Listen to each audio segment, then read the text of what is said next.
مرحبا مرحبا مرحبا مرحبا مرحبا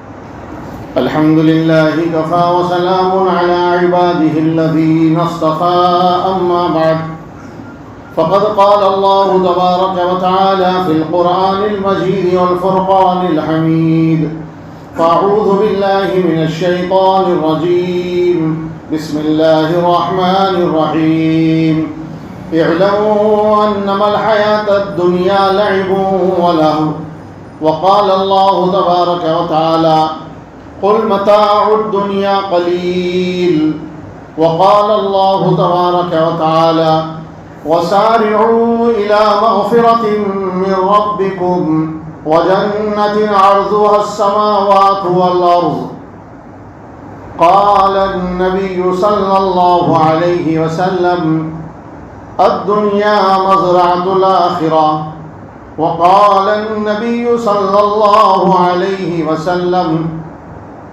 الكيس من دان نفسه وعمل لما بعد الموت او كما قال عليه الصلاة والسلام۔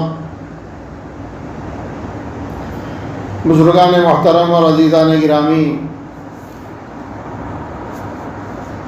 گزشتہ جمعہ دنیا کی بے ثباتی اور دنیا کا مختصر اور فنا ہونا اور آخرت کی فکر کیسے کرنا اور آخرت کی فکر بندے کے لیے کیوں ضروری ہے عرض کیا گیا۔ آج یہ عرض کرنا ہے کہ آخرت کی تیاری کے لیے، آخرت کی فکر کے لیے ہمیں کیا کرنا ہے۔ سب سے پہلی بات تو یہ ذہن میں رہنی چاہیے کہ یہ دنیا بھی فنا ہونے والی ہے اور دنیا میں بسنے والے انسان بھی فنا ہو جانے والے ہیں۔ یا تو آدمی موت آئے گی تو دنیا سے چلا جائے گا، یا پھر قیامت برپا ہوگی تو دنیا ختم ہو جائے گی تو انسان بھی ختم ہو جائیں گے۔ تو دنیا میں انسان ہمیشہ رہنے کے لیے نہیں آیا۔ یہ دنیا کی زندگی یوں سمجھیے کہ ایک مسافر خانہ ہے۔ جیسے کوئی آدمی سفر کے لیے جاتا ہے تو کہیں پر تھوڑی دیر کے لیے ٹھہر جاتا ہے، تھوڑی دیر کے لیے ٹھہر جاتا ہے، مستقل وہاں بسیرا نہیں بساتا، مستقل وہاں پر کوئی اپنی قیام گاہ نہیں بنا لیتا۔ اسی کو اللہ کے رسول صلی اللہ علیہ وسلم نے فرمایا نا، کن فی الدنیا کأنک غریب او عابر سبیل، تم دنیا میں ایسے رہو جیسے کوئی غریب آدمی رہتا، اجنبی آدمی رہتا۔ کوئی اجنبی آدمی دنیا میں، اس کو کوئی تعلق نہیں دنیا سے، یا دوسرا مطلب یہ کہ جیسے غریب آدمی زندگی گزارتا، مختصر زندگی گزارتا، اس کی اپنی جتنی بساط ہے، اس کی اپنی جتنی حیثیت ہے، اسی کے مطابق اپنی زندگی جیتا ہے۔ یا پھر فرمایا او عابر سبیل، جیسے کوئی راستہ چلنے والا آدمی ہے، کوئی آدمی مسافر ہے، سفر کے لیے نکلا، کہیں پر تھوڑی دیر کے لیے رک گیا، کہیں پر اسٹاپ کیا، کہیں لاج میں ٹھہرا، کہیں روم لے کے ٹھہرا، کہیں سرائے میں ٹھہرا، کہیں مسجد میں رک گیا، تھوڑی دیر کے لیے ٹھہرتا، چند گھنٹوں کے لیے ٹھہرے گا، چند دنوں کے لیے ٹھہرے گا، تو بھی وہ تیاری بھی ویسی کر کے رہے گا کہ بھئی چند گھنٹوں کے لیے تو چند گھنٹوں کی تیاری۔ ایسے ہی ایمان والا اس دنیا میں چند وقت کے لیے، تھوڑے سے وقت کے لیے آیا ہوا ہے، چند مہینوں، چند سالوں کے لیے آیا ہوا ہے۔ کتنی بھی لمبی زندگی کوئی آدمی جی لے، موت تو اس کو آنا برحق ہے، اور یہ ہم سب کا ایمان بلکہ دنیا کے سارے انسانوں کا یقین ہے۔ موت سے کسی کو رسوگاری نہیں ہے، آج ان کی تو کل ہماری باری ہے۔ تو موت کا دنیا میں آج تک کسی نے انکار نہیں کیا۔ موت آئے گی تو دنیا کی زندگی ختم ہو جائے گی۔ ایسا لگے گا آدمی کو جیسے کوئی خواب دیکھ رہا تھا۔ اب ظاہر بات ہے اللہ نے یہ جو دنیا کی زندگی ہمیں دی ہے، یہ دنیا کی زندگی کیوں عطا فرمائی؟ قرآن کریم میں اللہ نے فرمایا افحسبتم انما خلقناکم عبثا وانکم الینا لا ترجعون، کیا تم یہ گمان کرتے ہو، کیا تم یہ خیال کرتے ہو، کیا تم یہ سمجھتے ہو کہ ہم نے تم کو یوں ہی بیکار پیدا کر دیا؟ تم دنیا میں بیکار نہیں بھیجے گئے، تم کو تو ہماری طرف لوٹ کر آنا، درا حال ہے کہ تم کو ہماری طرف لوٹ کر آنا ہے۔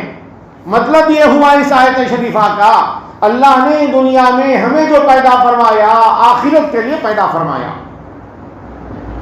آدمی کو آخرت کی تیاری کرنا ہے، اسی کے لیے دنیا میں بھیجا، اور بھیجے جانے کا مقصد کو بھی قرآن کریم میں اللہ فرما رہے وَمَا خَلَقْتُ الْجِنَّ وَالْإِنسَ إِلَّا لِيَعْبُدُونِ، ہم نے جنات اور انسان کو محض اپنی عبادت کے لیے پیدا کیا، کوئی اور کام نہیں دنیا میں بھیجے جانے کا۔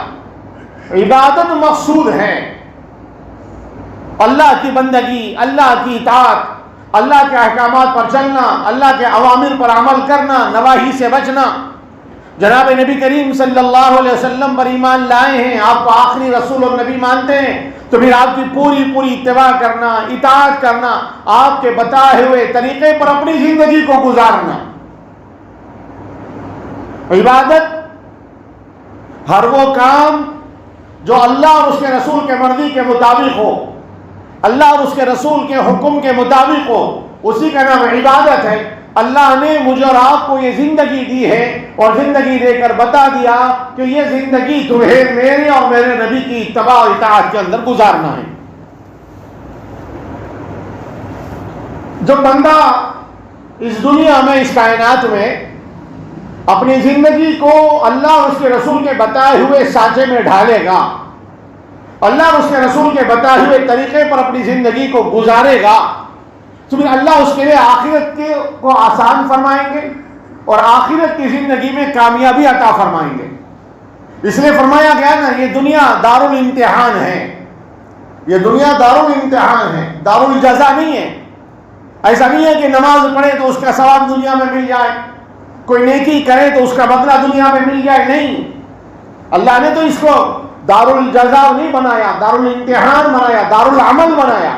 یہاں تو بندے کو عمل کرتے رہنا ہے، یہ امتحان کی جگہ ہے، آزمائش کی جگہ ہے، ابتلا کی جگہ ہے۔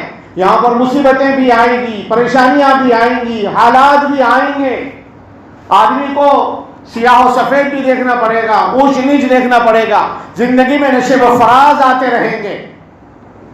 ہر حال میں اللہ کے دامن کو تھامنا، اللہ کے رسول کے رشتے اور تعلق کو جوڑ کے رکھنا ضروری ہے۔ اب یہ دنیا اللہ نے دیا ہے، دنیا کی زندگی دی، عمر دی ہے، تو بھی اللہ نے اپنی بندگی کے لیے دی ہے، تاکہ بندہ آخرت کی تیاری کچھ کر لے دنیا میں۔ اور اللہ تعالیٰ یہ نہیں فرما رہے کہ 24 گھنٹے تو میری اطاعت، میرے گویا کہ عبادت میں لگ جاؤ، 24 گھنٹے نماز میں، سجدے میں، تسبیح لے کے بیٹھو، نہیں۔ اللہ تعالیٰ نے 24 گھنٹے میں 5 وقت کی نماز ہر مسلمان بالغ مرد و عورت پر فرض فرمائی، اس کو لازم قرار دے دیا۔ یہ کیوں؟ تاکہ بندہ آخرت کی تیاری کرے۔ تیاری کے لیے نماز بھی، روزہ سال میں 1 مرتبہ، زکوٰۃ سال میں 1 مرتبہ، حج زندگی میں 1 مرتبہ۔ اب اس کے ساتھ اللہ تعالیٰ نے حقوق دیے ہیں دنیا میں رہتے ہوئے۔ ماں باپ کا حق ہے، اولاد کا حق ہے، بیوی کا حق ہے، رشتہ داروں کا حق ہے، پڑوسیوں کا حق ہے۔ ان حقوق کو بندہ ادا کرتے ہوئے اپنے دنیا کما لے، دنیا کی زندگی جی لے، کوئی منع نہیں ہے۔ یہ بات اچھی طرح ذہن میں رکھیے، اللہ اور اس کے رسول دنیا کمانے سے منع نہیں فرما رہے، فرمایا کسب دنیا تو کرنا ہے آدمی کو، بلکہ کسب دنیا حلال طریقے پر کرنے کو تو فرض قرار دیا گیا۔ فرمایا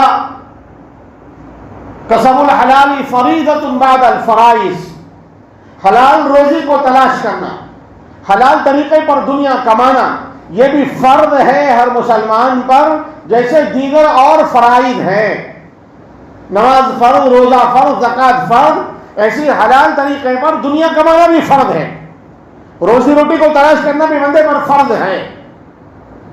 تو کسب دنیا منع نہیں ہے، حب دنیا منع ہے، دنیا کی محبت اپنے اندر پیدا کر لینا، دنیا کی محبت اتنی زیادہ زندگی میں آ جائے کہ آدمی آخرت سے غافل ہو جائے، اس سے منع کیا گیا۔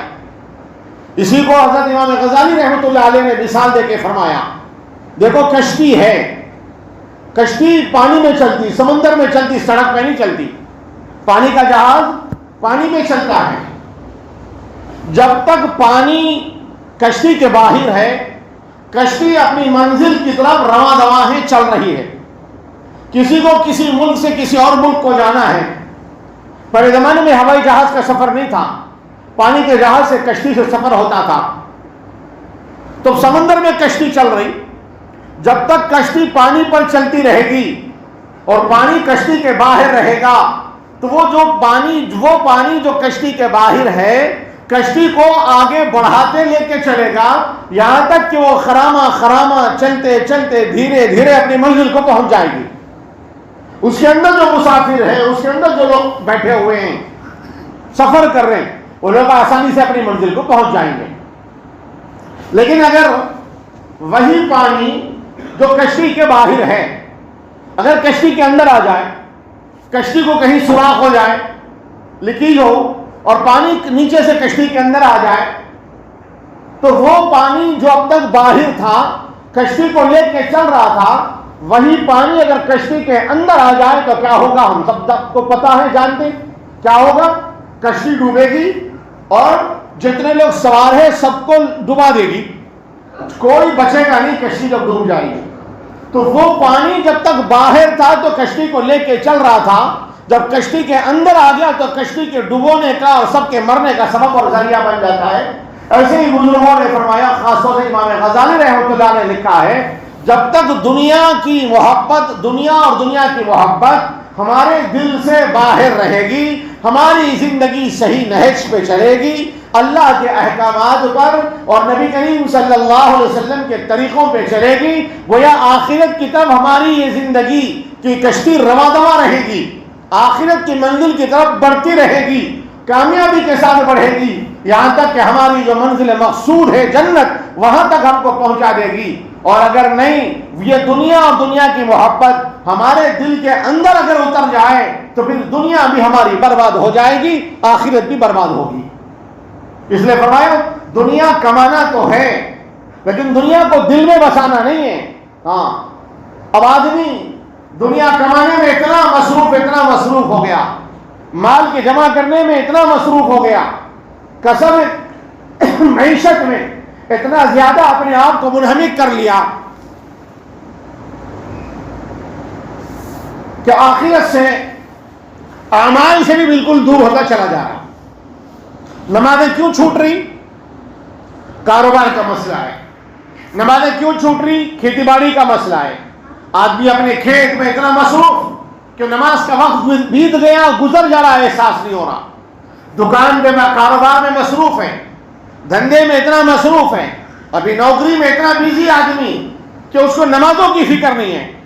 دنیا کمانے میں ایسا لگا نماز سے غافل ہو گیا، حالانکہ دنیا کمانے کے لیے دنیا میں نہیں آیا۔ اللہ نے فرمایا نا، وَأَمُرْ أَهْلَكَ بِالصَّلَاةِ وَاصْطَبِرْ عَلَيْهَا لَا نَسْأَلُكَ رِزْقًا نَحْنُ نَرْزُقُكَ وَالْعَاقِبَةُ لِلتَّقْوَىٰ۔ اللہ اپنے محبوب جناب نبی کریم صلی اللہ علیہ وسلم سے مخاطب ہو کے فرما رہے، وَأَمُرْ أَهْلَكَ بِالصَّلَاةِ، نبی جی اپنے گھر والوں کو نماز کا حکم کیجئے۔ نبی کے توسط سے، نبی کے ذریعے سے پوری امت مخاطب ہے اس کی۔ اللہ پورے امت سے مخاطب ہو کے فرما رہے ہیں، آپ اپنے گھر والوں کو نماز کا حکم کیجئے، وَأَمُرْ أَهْلَكَ بِالصَّلَاةِ، نماز کا حکم کیجئے۔ اب یہاں پر یہ سوال کیا گھر والوں کو نماز کا حکم دینا ہے؟ ہمیں نہیں پڑھنا ہے؟ ارے بھائی جب گھر والوں کو نماز کا حکم دینا ہے تو ہم کو تو بدرجہ اولا نماز پڑھنا ہے۔ پھر اللہ آگے کیا فرما رہے؟ لَا نَسْأَلُكَ رِزْقًا، ہم تم سے روزی کموانا نہیں چاہتے، دنیا میں اس لیے نہیں بھیجے کہ تم روزی روٹی کے چکر میں پھنس جاؤ، دنیا میں اس لیے نہیں بھیجے کہ تم کمانے کی دھن میں لگے رہو، دنیا میں اس لیے نہیں بھیجے کہ تم دنیا کی دولت جمع کرنے میں مصروف ہو جاؤ. لا نسألک رزقا نحن نرزقک. اللہ فرما رہے روزی تو ہم دیں گے تم کو, رزق تو ہم دیں گے. اور اللہ تعالیٰ طے کر چکے ہیں ان اللہ یرزق من یشاء بغیر حساب. اللہ جس کو چاہتے ہیں بغیر حساب کی روزی عطا فرما دیتے ہیں. روزی روٹی کی ذمہ داری اللہ نے اپنے ذمہ لی ہے. وما من دابۃ فی الارض الا علی اللہ رزقها. روئے زمین کے اوپر چلنے والے جتنی جاندار چیزیں ہیں سب کی روزی کی ذمہ داری اللہ نے لی ہے. آپ دیکھیں جانور ہیں وہ بھی دنیا میں زندگی گزار رہے ہیں. کیا ان کو کہیں کماتے دیکھا ہم نے؟ نہیں. صبح میں اپنے گھونسلے سے چڑیا نکلتی ہے بھوکی اور شام کو پیٹ بھر کے اپنے گھونسلے کی طرف لوٹتی ہے. جانور اپنے اپنے جگہ سے نکل کے جنگلوں میں جاتے ہیں چرنے کے لیے خالی پیٹ, شام پیٹ بھر کے آتے ہیں. ان کو کون کھلا رہا ہے؟ سمندر کی مچھلیوں کو رزق کون دے رہا؟ زمین کے اندر رہنے والے کیڑوں کو رزق کون دے رہا؟ جنگلوں میں پہاڑوں میں رہنے والے درندوں اور پرندوں چرندوں کو رزق کون دے رہا؟ حضرت موسیٰ علیہ السلام کا واقعہ آپ نے ایک دفعہ سوال کر لیا اللہ سے, اللہ بندوں کو رزق کیسے دیتے ہیں؟ آپ نے فرمایا موسیٰ عصا ہے نا تمہارے ہاتھ میں عصا, اس عصا کو پہاڑ کی چٹان پہ مارو. حضرت موسیٰ علیہ السلام نے پہاڑ کی چٹان پہ مارا, چٹان پھٹی, اندر سے ایک اور چٹان نکلی. پھر کہا اس پہ بھی مارو, اس پہ آپ نے مارا, ایک اور چٹان نکلی. پھر فرمایا اس پہ مارو, ایک اور چٹان نکلی. 3 چٹان باہر آ گئے. پھر اللہ نے فرمایا ایک اور چھڑی مارو, عصا سے مارو. آپ نے مارا تو اس چٹان کے اندر سے ایک چھوٹا سا کیڑا نکلا جس کے منہ میں ہرا ہرا پتا تھا. حضرت موسیٰ علیہ السلام دیکھ کر حیران رہ گئے. سبحان اللہ, اللہ کی قدرت ہے. 3 چٹانوں کے اندر پتھر میں پتھر, پتھر میں پتھر ہے, اس کے اندر اللہ تعالیٰ کیڑے کو ہرا ہرا پتا کھلا رہا ہے. علامہ ابن سیرین یا ابن بطوطہ کا واقعہ ہے جو دنیا کی سیر میں بہت مشہور ہے. تو سیر کرتے کرتے جنگل جنگل گھومتے تھے, تفریح کا شوق تھا ان کو اور دنیا کے عجائبات کو لکھنے اور جمع کرنے کا ذوق تھا. ایک دفعہ دیکھ کر حیران ہوئے کہ ایک کوا بہت دور اڑ کے جاتا ہے, اپنی چونچ میں کوئی چیز لے کر آتا ہے, اور ایک بڑا درخت ہے, بہت پرانا درخت ہے, برگد کا یا پیپل کا درخت ہے, کافی بڑی پیڑ ہے اس کی. اور وہ کوا وہاں جا رہا اور وہ دانا یا منہ میں جو کچھ کیڑے کیا تھا اس کے اندر وہاں پر گرا کے پھر واپس چلے جا رہا, پھر جا رہا, پھر لے کے آ رہا, پھر ڈال رہا, واپس جا رہا. ان کو تعجب ہوا کہ یہ کیا کر رہا ہے.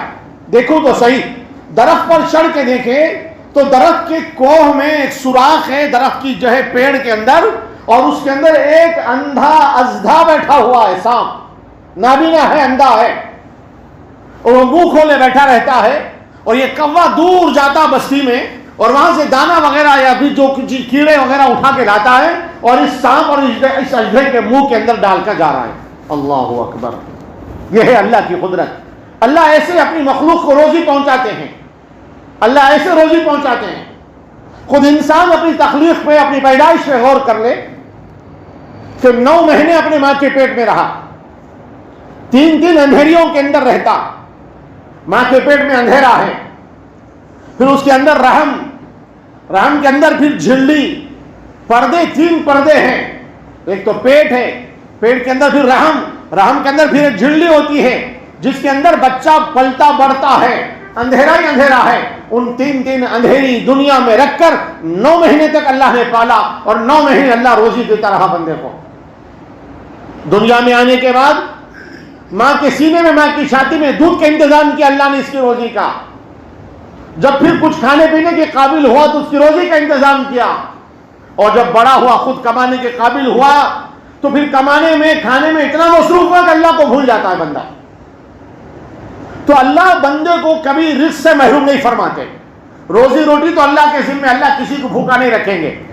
بس اللہ نے مقصد حیات ہمارا بتایا, وما خلقت الجن والانس الا لیعبدون, اپنی عبادت اور بندگی کے لیے دنیا میں بھیجا.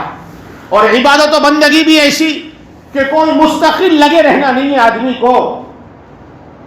وقت آ گیا نماز پڑھ لیے, رمضان آیا روزے رکھ لو، روزانہ کی اپنی زندگی کے معمولات میں اللہ کے کلام کی تلاوت، اللہ کی یاد، اس کی تسبیح اور حلال کمانا، حرام سے بچنا، گناہوں سے اپنے آپ کو بچا کے لے کے چلنا، یہی تو بندے کو دنیا میں کرنا ہے۔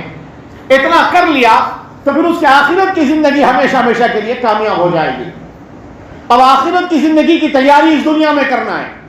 کیسے کرنا ہے؟ جتنا آدمی کو آخرت پہ رہنا ہے اتنی تیاری دنیا میں کرنا ہے۔ حضرت حسن بصری رحمۃ اللہ علیہ بہت بڑے تابعی گزرے ہیں۔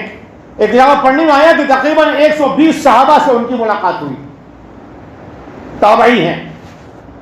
ایک دفعہ کسی نے پوچھا کہ حضرت آخرت کی تیاری کتنی کرنا ہے؟ فرمایا جتنا دنیا میں رہنا ہے اتنی دنیا کی تیاری کرو، جتنا آخرت میں رہنا ہے اتنی آخرت کی تیاری کرو۔ پھر فرمایا کہ دیکھو دنیا کی زندگی فنا ہو جانے والی، ختم ہو جانے والی ہے۔ یہ دنیا کی زندگی مختصر ہے، مختصر وقت کے لیے آدمی مختصر تیاری کرتا ہے اور طویل سفر کے لیے طویل تیاری کرتا ہے۔ تو آخرت کی زندگی ایسی زندگی ہے جس میں نے عرض کیا جس کا کوئی کنارہ نہیں ہے، کبھی ختم نہیں ہونے والی لامحدود زندگی ہے۔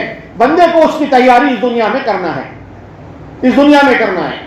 دنیا سے نیک اعمال لے کے جانا ہے، دنیا سے اللہ کی رضا لے کر جانا ہے، دنیا سے اللہ اور اس کے رسول کی محبت کو لے کے جانا ہے۔ یہی تو مجھے اور آپ کو کرنا ہے۔ وہ آدمی عقل مند اور ہوشیار ہے جو اپنے موت کے بعد کی تیاری کر لے۔ الکیس من دان نفسہ وعمل لما بعد الموت، موت کے بعد کام آنے والے اعمال اپنی دنیا میں جو کر لیا وہ عقل مند و ہوشیار ہے، ورنہ وہ آدمی جو دنیا کے اندر پھنس کے رہ جائے وہ بے وقوف ہے۔ ایک مرتبہ ہارون رشید رحمۃ اللہ علیہ بہت بڑے بادشاہ گزرے، حضرت بہلول رحمۃ اللہ علیہ سے ان کی ملاقات ہوئی تو بہلول کو پاگل، دیوانہ، مجنون لوگ سمجھا کرتے تھے، پوری دنیا بے وقوف سمجھتی تھی، مجذوب قسم کے اللہ والے تھے۔ ایک دفعہ ایک چھڑی دیا، لکڑی دیا اور دے کے بولا بہلول یہ چھڑی اسے دینا جو تم سے زیادہ بے وقوف ہے، یہ لکڑی اس کے ہاتھ میں دینا، یہ امانت ہے تمہارے پاس، اسے دینا جو تمہارے سے زیادہ بے وقوف ہے۔ بات آئی گئی، زمانہ گزر گیا، ہارون رشید بیمار ہوئے، بہت بیمار ہوئے، بستر پہ لگ گئے۔ حضرت بہلول کو بھی معلوم آ کہ بادشاہ سلامت بیمار ہے تو عیادت کے لیے آئے، ملاقات کے لیے آئے۔ آگے بادشاہ سلامت سے پوچھا خیر خیریت کیا حال ہے، بادشاہ سلامت کیسے ہیں؟ انہوں نے کہا کہ بس کیا بتائیں، اب دنیا سے رخصتی کا وقت قریب ہے، آخرت کے سفر ہے، اب تو آخرت کے سفر پہ جانا ہے۔ پوچھا کہ آپ نے کیا تیاری کی آخرت کے لیے، آخرت کے وہاں سے آپ نے کیا بھیجا؟ ہم نے دیکھا آپ کو کہیں پر معمولی سفر ہوتا تو آپ سفر پہ جانے سے پہلے فوج کو بھیج دیتے، سفر پہ جانے سے پہلے خادموں کو بھیج دیتے، سفر میں جب نکلنے سے پہلے جس جگہ آپ کو جانا ہے وہاں پر آپ کے جو ہے وزراء، آپ کے عمراء، آپ کے جو ہے ماتحت لوگ وہاں پر جا کر آپ کے لیے خیمہ نصب کر دیتے، وہاں پر آپ کے لیے تعمیرات کرتے، کھانے پینے کا انتظام ہوتا۔ سب بھیجنے کے بعد آخر میں آپ اپنی شاہی سواری پر سوار ہو کے نکلتے ہیں۔ ہم نے یہ دنیا میں تو دیکھا ہے، آپ نے آخرت کے لیے کون سی فوج بھیجی؟ انہوں نے پوچھا آخرت میں کیا فوج بھیجے؟ وہاں تو آدمی اکیلا جائے گا۔ کہہ لے گا کہ دنیا میں معمولی سفر کے لیے اتنی تیاری کرتے تھے، آپ نے اتنا طویل سفر آخرت کا اور ایک لمبی زندگی آخرت پہ گزارنی ہے، آپ کے لیے آپ نے اس کے لیے کون سے نیک اعمال کر کے بھیجے ہیں، کون سی تیاری کر کے بھیجی ہے؟ افسوس کرنے لگے، رونے لگے، ہائے یہ تو ہم نے کیا ہی نہیں۔ تو فوری بہلول نے وہ چھڑی نکالی اور کہا بادشاہ سلامت یہ آپ کی امانت آپ کے حوالے واپس سے لے لیجیے۔ آپ بادشاہ حیران رہ گئے، یہ کیا؟ آپ نے کہا تھا نا کہ تم سے زیادہ اگر کوئی بے وقوف مل جائے تو اس کو ایک چھڑی دے دینا۔ بادشاہ سلامت میں نے بہت تلاش کیا دنیا میں، میرے سے زیادہ بے وقوف کوئی نہیں ملا، آج ملے تو آپ ملے، اس لیے کہ آپ کو دنیا سے جانا ہے، رخصتی کا وقت قریب آ گیا ہے، سفر پر روانہ ہونا ہے، طویل سفر ہے، اور دنیا میں جب کبھی معمولی سفر ہوتا تو بڑی تیاری کرتے تھے اور بڑے سفر کے لیے معمولی بھی تیاری نہیں کی ہے۔ آپ سے بڑا بے وقوف اور کون ہو سکتا ہے، اس لیے میں نے آپ کی امانت آپ کو دے دی۔ اس لیے میرے بھائیوں آج ہم کیا سمجھ رہے، دنیا کما لیے، دولت جمع کر لیے، بینک بیلنس ہو گیا اور کھیتی باڑی ہو گئی، اور جو ہے خوب نوٹ جمع ہو گئے. کیا سمجھ رہے ہم عقل مند ہیں, ہوشیار ہیں, چاہے دھوکہ دے کے کمائے ہو, چوری سے کمائے ہو, جھوٹ بول کے کمائے, لوگوں کو بیوقوف بنا کے کمائے, لیکن اپنے کو آپ کو تو عقل مند ہوشیار سمجھ رہے ہیں. حالانکہ یہ دولت کام آنے والی نہیں ہے. حدیث میں خود آتا ہے, مال کہتا ہے کہ آدمی کہتا ہے کہ میرا مال میرا مال. آدمی کا مال وہ نہیں ہے جو کچھ جمع کر رہا ہے, آدمی کا مال تو وہ ہے جو آدمی آگے کے لیے بھیج دیا, باقی جو ہے سب چھوڑ کے جانا دوسروں کا مال ہے. آج اسی مال کے پیچھے پڑ کے, اسی دنیا کے چکر میں پڑ کے اور دولت کمانے کے چکر میں آدمی اپنے آخرت کو بھولا ہوا ہے. میرے بھائیو, آخرت کی تیاری کرنا ہے. آخرت کا سفر شروع ہوتا ہے موت سے. موت کیسے آتی ہے اور موت آتے وقت کیا عالم ہوتا ہے, اور پھر موت کے بعد سب سے پہلے جو آدمی کا سفر شروع ہوگا قبر کی منزل سے شروع ہوگا. قبر کی منزل میں جو کامیاب ہو گیا, آخرت کی ساری منزل اس کے لیے کامیاب ہوگی. قبر کی منزل کیسی ہے, پھر قبر کی منزل سے نکل کر آدمی کو آخرت کی منزل میں بھی جانا ہے. حشر کا میدان ہوگا, اللہ کے سامنے حاضری ہوگی, حساب کتاب ہوگا, اس کے بعد پھر جنت اور جہنم کے فیصلے ہوں گے.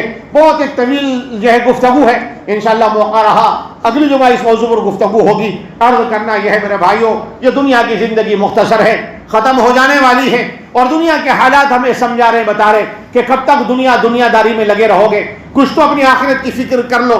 آج حالات ایسے ہیں, لوگ دنیا میں کسی کو منہ دکھانے کے قابل نہیں رہے, اور بار بار اعلان کیا جا رہا, ماسک لگا کے پھرا کرو, چہرہ چھپا کے رہا کرو, اپنی بھی حفاظت کرو, دوسروں کی بھی حفاظت کرو.